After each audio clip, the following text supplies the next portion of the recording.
I got a call from a longtime friend and an owner of a startup SaaS company for attorneys asking me for some advice.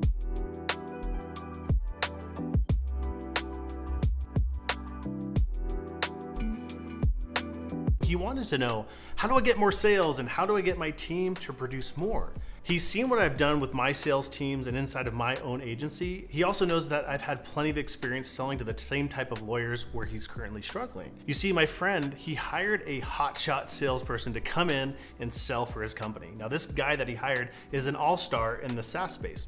The guy worked for this big named Fortune 500 company and absolutely crushed sales there. It seemed like a really no-brainer to bring this guy on. I mean, he had tons of relevant experience. He had high-ticket sales experience, managing a sales pipeline, prospecting and keeping track of deals, relationship building, negotiation and deal making, managing others on his team, and lots of other things. On paper, it made perfect sense, but 90 days in, no sales, nothing.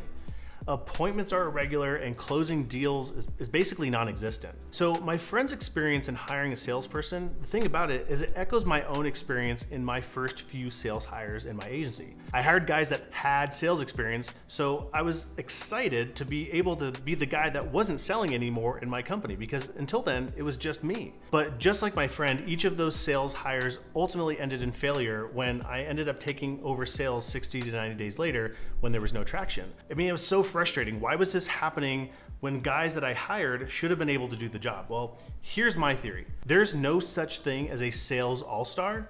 There's only an all-star sales system. You see, the guy that my friend hired and the guys that I had hired were successful in their roles in these other companies because those companies had designed a specific sales system for their people to use.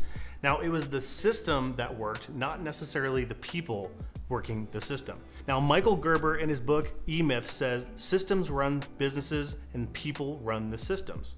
So effectively, my friend and I had both made the mistake of putting people into our companies without a proven sales system for them to use. Now, I mistakenly thought that if I had the right people and that they would just somehow know already how to deploy this system for me. Now, rarely is this the case. In most cases, it takes a different skill set to design, test, and prove a sales system than it takes to operate it. For example, if you look at the Tesla car factory, which is mostly run by robots, doesn't it make sense that it probably took a different set of skills to design the robotic car assembly factory than it required to actually run it, right? I'm sure they're different roles. But in our agencies, we often assume that a sales hotshot is going to come in and have both of those sets of skills. Sure, it's possible, but it's super rare. So what should you do? Well, first, if you feel tempted to hire a sales all-star, especially because of their past experience, recognize that there's no silver bullet to sales. You have to have a sales system for them to follow.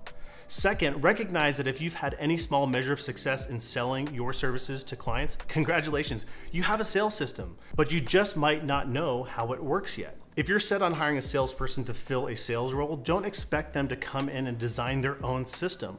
Document what it takes for you to find and close a deal, and then be relentless in helping your salesperson model what works. It is possible to delegate sales, and if you don't already have a sales process or want to copy mine, that's a big part of what we teach in our coaching programs. I'm happy to give you a sneak peek at it. Around this video or in the description, you'll see how to grab a copy.